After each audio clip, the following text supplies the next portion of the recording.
I was seeing us sliding down the path that we went down in 2007.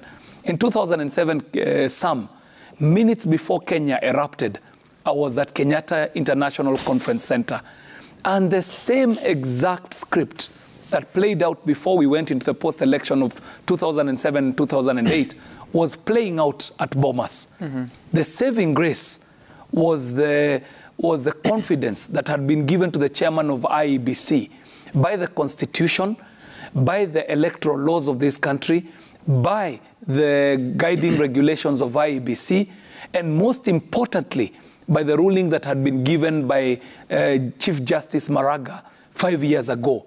It is to that script that Chebukati was able to play to, because the idea of an emotive election is always what people hide behind when they want to cause chaos in a country to get that which they have not been given by the people through the ballot. Now, the journey that we took was a journey dictated to or provided for by the Constitution, whereby it is provided for that to exit any commissioners who have any wrongdoings or misgivings is through Parliament.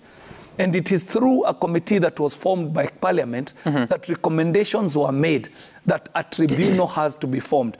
And some, let me tell you, if some of these people were as innocent as some of the people who are shouting loudest in their support are saying, let me tell you, these commissioners would not have resigned.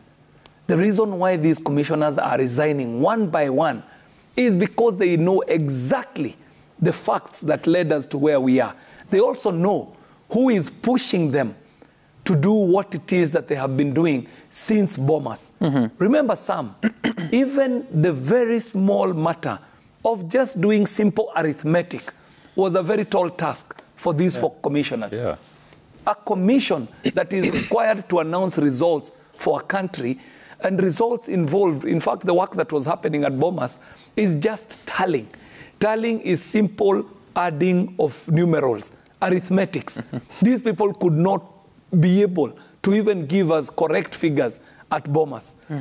Some, the reason why these people are offended is because no one allowed them to vote on a vote. Millions of Kenyans had gone to the ballot, they had voted, they had made a decision, and if we are to be guided by the Maraga ruling, if we are to be guided by the election laws that are presiding over elections today, the election ended at the polling station. So the vote that was counted at Kerigo Primary School was final. People lined up, they cast a ballot. The ballot box was open. It was counted at the polling station, and an election declaration was made at that polling station. Right. All they needed to do was tally at Bomas. Then four commissioners say, no, you should not tally because we do not agree with the decisions that the Kenyans have made. Now, their defenders are telling us that now they want to go to the streets and ban this country just because four commissioners were not allowed to vote on the vote of Kenyans. The way forward, Sam, is that, one, if these people had not resigned, they were to face a tribunal. And that is legal, that is constitutional. But to my mind, and this is a personal opinion, it should not end at a tribunal, Sam. What was going on at Bomas was sacrilegious. It was an act of treason. It cannot be let go. So I believe that the tribunal should go on ahead and interrogate the facts of the matter, even check the truth of the facts that were presented by Parliament, after which, and this is my personal opinion, that tribunal should make a proposal to the president, if by his concurrence, if he agrees, there should be a commission of inquiry akin. But can they in law do that? Because theirs is just recommend removal or not. They can. Because the tribunal has a very limited mandate. Fred and Honorable Koech, your mics are hot. Yes, they're consulting and they're allowed to do that. They can only do that in low tones. Sorry. Now, this tribunal, the tribunal's mandate is very limited to the removal of the commissioners in office. But in their report, a tribunal can propose to the president, if he agrees, to form a commission of inquiry that will now bring the facts to light of the goings on just before the announcement of those results. Some remember that here, before we even saw a threat to the security of this nation, there had been threat to lives. People were intending to maim commissioners at Bomas. How do you know that? I was at Bomas. I saw what happened. These people... You actually know of plans... Oh, yes. To kill Some, these are in public domain. Yes. How so? Chebukati was to be evacuated from Bomas, the official gazetted tallying center. He was to be driven to a place where he was to announce these results. And the results that he was announced were not true results. The law requires Chebukati to announce results at Honorable Kerry, yes. I mean, a member of parliament in your on national television saying that there are plans to evacuate the... Oh, yes, there were. To where? Some. These are the facts that need to come out if a commission of inquiry is formed. No, you are saying it. Oh, yes. And now they need to become public knowledge so that people will now know that there is no vengeance, there is no vendetta against these four. Honorable Kerry, he was to be evacuated to where? Yes? He was to be evacuated and taken to? Some. Can we wait for a commission of inquiry so that this comes up? You're saying it on TV? Oh, yes. Because what I said is you asked me what is the way forward. And I believe a commission of inquiry should be formed so that these facts can come out. And I get that. Huh? But you also say that there are plans to maim commissioners. Those are your words. Some. You also say that there are plans to evacuate the chairman of the commission to a different place, which I'm asking where? Plans to maim the commissioners at Bomas were only thwarted when the GSU stepped in. Who was planning this? This is Bomas of Kenya. Yeah. The commissioners are seated on a platform, elevated platform. How do you explain human beings charging at commissioners, some wielding weapons, because the only weapon they could access that time was things like pens, and they were wielding these against these commissioners.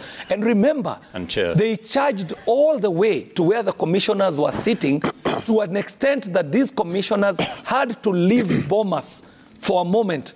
Some, you have this footage. You saw them. I see the footage, but what I'm asking you, because you've... Some, just tell me, these people who are charging at the commissioners, what was their intention? We cannot argue like that.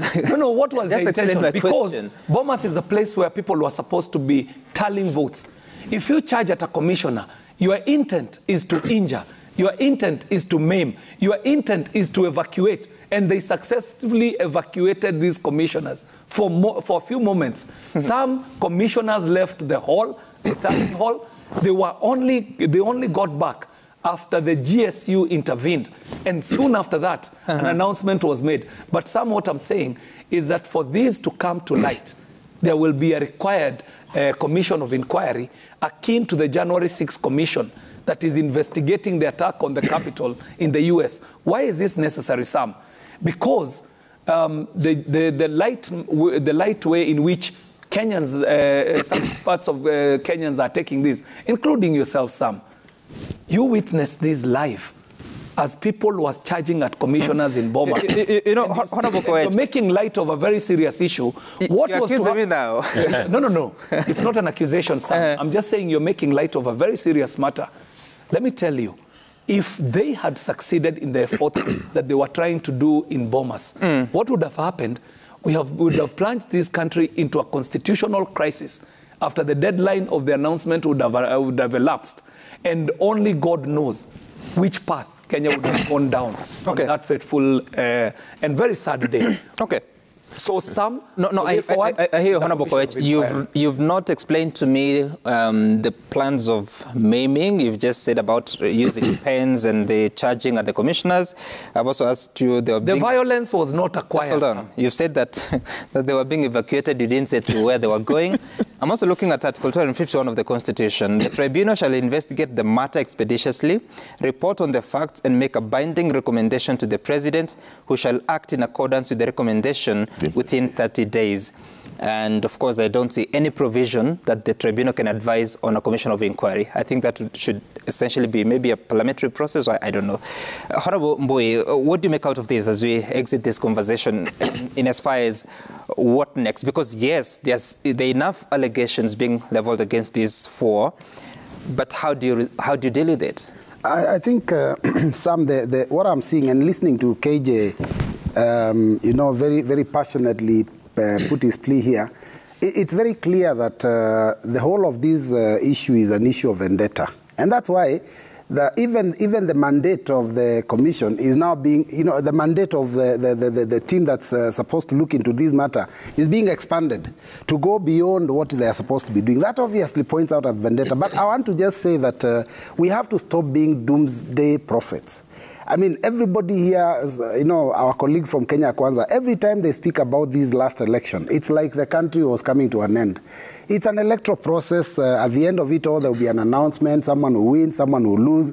We are the ones who got the short end of the stick. But we are not complaining as much as you are. And we are not fighting anyone. And I listened to Koech. Koech is saying that, you know, there was, I think we had, a matchbox and fuel to burn the country, and that's what these commissioners did. Strangely, the commissioners made the announcement, and then the chair made his announcement, and the country has moved forward. So what is this fire that you keep talking about? You've also even, I've heard people saying that, you know, Azimio now wants to take the country, plunge it back into chaos. And we have categorically stated we're only having consultations with the people. We have a right to do that. So I think we need to consultation to what end? We want to consult and discuss with Kenyans about the state of nation affairs. It's important that we need to talk to each other. Because you see, it's a democratic process, Sam. Sure. We have two sides of government. We have the government in an office and the government in waiting. And each of us made promises to the public when we were vying for our seats. Now, Kenya Kwanza have taken up their mantle. But it is important that somebody outside reminds them of the promises they made to the hustlers of this nation.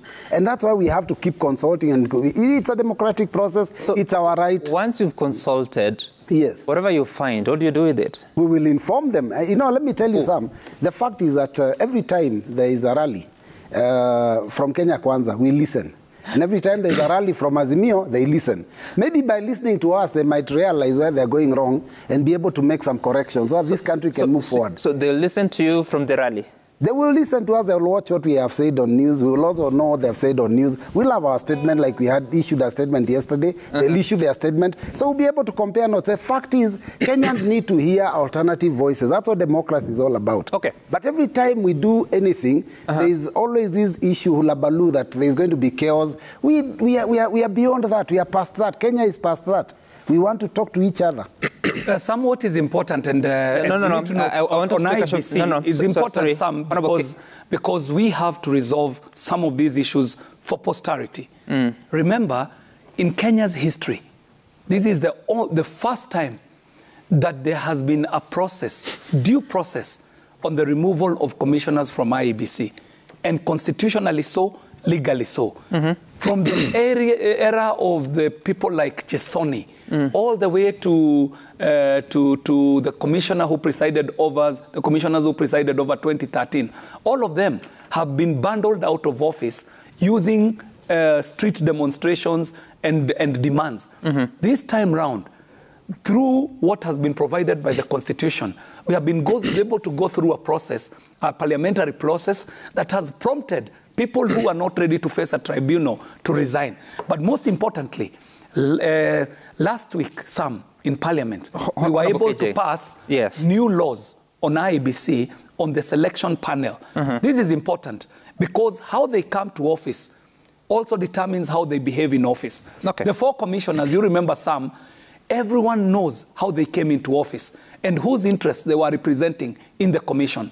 We have decided that we should have a selection panel that offers the best commissioners to the IEBC. And in the new laws, we are incorporating PSC in the selection panel, that is the Public Service Commission.